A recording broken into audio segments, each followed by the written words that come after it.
Hello दोस्तों, नमस्कार। आपके अपने चैनल ज्ञान गुरु एकेडमी पर स्वागत है। आइए बच्चों, जैसा कि आप लोग जान रहे हैं, हम लोग क्लास 10th का साइंस पढ़ रहे थे और साइंस में भी चैप्टर नंबर 6 पढ़ रहे थे, यानी कि जैव प्रक्रम लाइफ प्रोसेस पढ़ रहे थे। लाइफ प्रोसेस में 2 क्लास हो गई है, यह तीसरी क्लास है बच्चों लाइफ प्रोसेस की। और लाइफ प्रोसेस में हम लोग पढ़ रहे थे कि मानव में पोषण कैसे होता है, और मानव में पोषण की एक क्लास हो गई है और यह दूसरी क्लास है मानव में पोषण की। आइए देर न करते हुए अपने टॉपिक पे चलते हैं और आज की क्लास शुरू करते हैं। जैसा कि मैंने आपको पहले बता चुका था कि एब्जॉर्प्शन माउथ से कैसे होता है, बकल कैविटी के द्वारा ऑस्टियोफेगस में आता है। आज हम आपको बी पार्ट बता रहे हैं कि क्षुद्रांत यानी कि आंत में कहाँ से कौन से रस निकलते हैं और उनका क्या क्या कार्य होता है। अग्नाशय जो होता है बच्चों, अग्नाशय से अग्नाशयिक रस निकलता है और यह रस 3 प्रकार का होता है। पहला होता है एमाइलेज एंजाइम, दूसरा होता है ट्रिप्सिन और तीसरा होता है बच्चों लाइपेज। जो प्रोटीन है, प्रोटीन को पेप्टोज में चेंज करने के लिए जो हमारा एंजाइम यूज होता है वह होता है ट्रिप्सिन एंजाइम। और जो वसा यानी कि हम जो फैट लेते हैं अपने भोजन में, उस फैट को फैटी एसिड में यानी कि वसा अम्ल में परिवर्तित करने के लिए बच्चों हम जो एंजाइम का उपयोग करते हैं, या जो एंजाइम हमारे अग्नाशय द्वारा उपयोग में लाया जाता है वह होता है लाइपेज एंजाइम। और लाइपेज एंजाइम का यह कार्य होता है कि वसा को वसा अम्ल में यानी फैट को फैटी एसिड में कन्वर्ट कर देता है, यानी कि परिवर्तित कर देता है। तीसरी बात करें स्टार्च की। चूंकि हम लोग अपने जो हमारा दैनिक आहार होता है उसमें बहुत सारे आहार लेते हैं।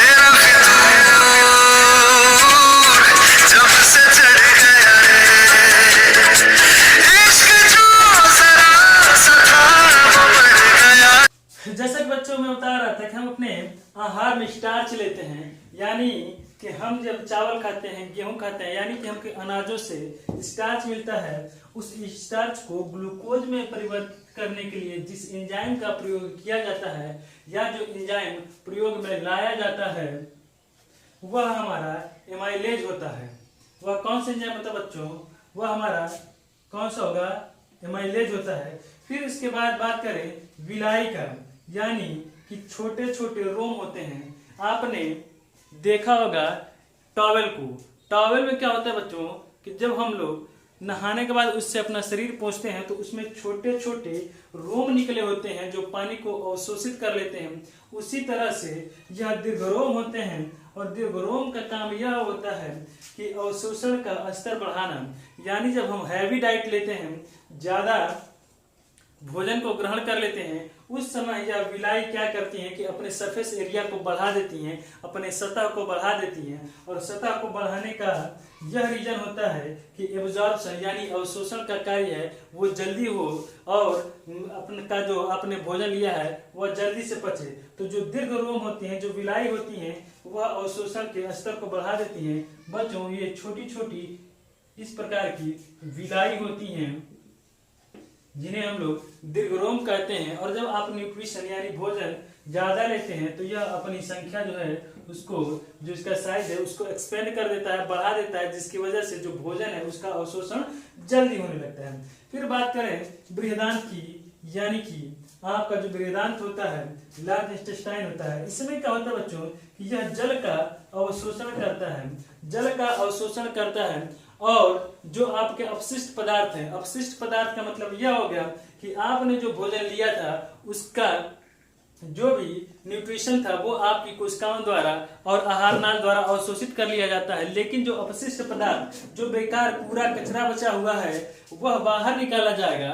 तो जो बृहदांत होता है, मतलब इसमें लार्ज इंटेस्टाइन होता है, वहां पे पानी का अवशोषण कर लिया जाता है और जो कूड़ा करकट है, बेकार की चीजें हैं यानी कि अपशिष्ट पदार्थ है, उसको शरीर के बाहर क्या कर दिया जाता है?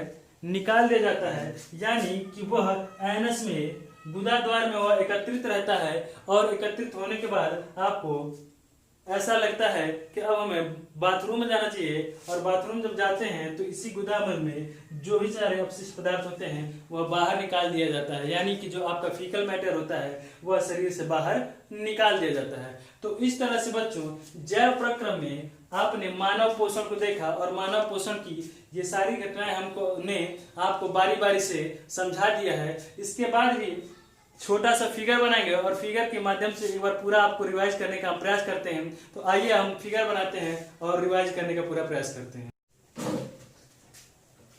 अब बच्चों हम लोग देखते हैं इस अच्छे प्यारे से चित्र के साथ मैं आपको समझाने का प्रयास कर रहा हूं कि आखिर मानव पोषण कैसा होगा।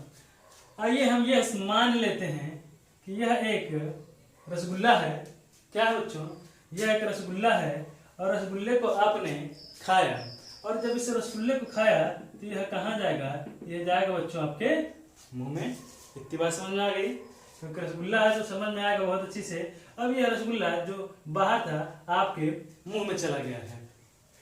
अब इस मुंह में जिह्वा है, और इस मुंह में आपके दांत हैं जो इस रसगुल्ले का मास्टिकेशन करेंगे, यानी कि इसको चबाएंगे और छोटे छोटे पार्टिकल्स में तोड़ देंगे। ठीक है, जब आप इस छोटे छोटे पार्टिकल में इस रसगुल्ले को तोड़ देंगे तो ऐसा तो है नहीं कि आपके मुंह में पच जाएगा। यह क्या करेगा कि इसको आप धीरे धीरे निगलेंगे, और जब निगलेंगे तो यहाँ पे जो एपिग्लॉटिस है यानी ग्रसिका है, ग्रसिका के माध्यम से यहाँ से ये सटकता हुआ कहाँ आएगा? आपके आमाशय में आएगा। ठीक है, बात को स्टेप बाय स्टेप समझ जाते रहेगा। रसगुल्ला पहले बाहर था, आपने उसको मुंह में रखा। मुंह में रखने के बाद दांत और जिह्वा की मदद से उसको छोटे छोटे टुकड़े किए। छोटे छोटे टुकड़े करने के बाद अब आप उसको सटक जाएंगे। ठीक है, और जब सटक जाएंगे तो वह इस ग्रास नली से होते हुए इस ग्रासिका को पार करते हुए कहाँ पहुंचेगा? आपके आमाशय में पहुंचेगा। यानी कि यह जो रसगुल्ला था जो गोल गोल था, अब वह यहाँ पे छोटे छोटे पार्टिकल्स में टूट जाएगा। आई होप कि आपको समझ में आ रहा होगा, और बहुत अच्छे समझ में आ रहा होगा। और यह जब रसगुल्ला छोटे छोटे पार्टिकल्स में टूटेगा तो इस आमाशय में पेरिस्टालिसिस होती है, यानी ये क्रमानुकुंचन होता है, और उस क्रमानुकुंचन होने के कारण यह जो पार्टिकल हैं वह आपस में खूब अच्छे से घुल मिल जाएंगे, यानी मिक्सअप हो जाएगा। ठीक है, और मिक्सअप होने के बाद बच्चों क्या होता है कि यहाँ से कुछ जूस निकलते हैं जो इसको पचाने का काम शुरू करते हैं। अब इसके बाद क्या होता है कि यहाँ पर एक वाल्व लगा होता है, और यहाँ पर एक वाल्व लगा होता है, जिससे क्या होता है बच्चों कि आपने बाबा रामदेव को देखा होता है शीर्षासन करते हुए कि वह सर नीचे कर लेते हो, पैर को ऊपर कर लेते हो। काश यहाँ पे यदि ये स्पिंचर नहीं लगे होते तो यह रसगुल्ला मुंह के माध्यम से बाहर आ जाता है। तो यहाँ पे एक स्पिंचर लगा होता है और यहाँ पे एक स्पिंचर लगा होता है, यानी कि दो कपाट लगे हुए हो, दो दरवाजे लगे हुए होते हैं जो इस आमाशय से आपके भोजन को रिवर्स डायरेक्शन में जाने से रोकते हैं। ठीक है, अब जब आपका रसगुल्ला यहाँ इस डायरेक्शन में पार करता है तो आपके क्षुद्रांत में जाता है। ठीक है, क्षुद्रांत में जाएगा, यहाँ पे इसका कुछ पाचन होगा, और फिर कहाँ जाएगा? बृहदांत में जाएगा, यानी कि बड़ी आंत में जाएगा। बड़ी आंत में जब जाएगा तो यहाँ जो है आपके भोजन में H2O, यानी कि आपने रसगुल्ला खाया होगा तो पानी भी पिया होगा, उस पानी का अवशोषण करेंगे, और यहाँ पे जो है यहाँ आपका जो प्रोटीन है, फैट है, ठीक है, प्रोटीन है, फैट है, और जो सारी चीजें बची हुई हैं उनका अवशोषण होता है। अब यह पचता पचता कहाँ जाएगा? बृहदांत में जाएगा, और बृहदांत में H2O का भी, यानी बचा हुआ जो आपके इस रसगुल्ले में पानी था वो भी अवशोषित कर लिया जाएगा। अब आपको यहाँ दिख रहा होगा एक परिशेषिका।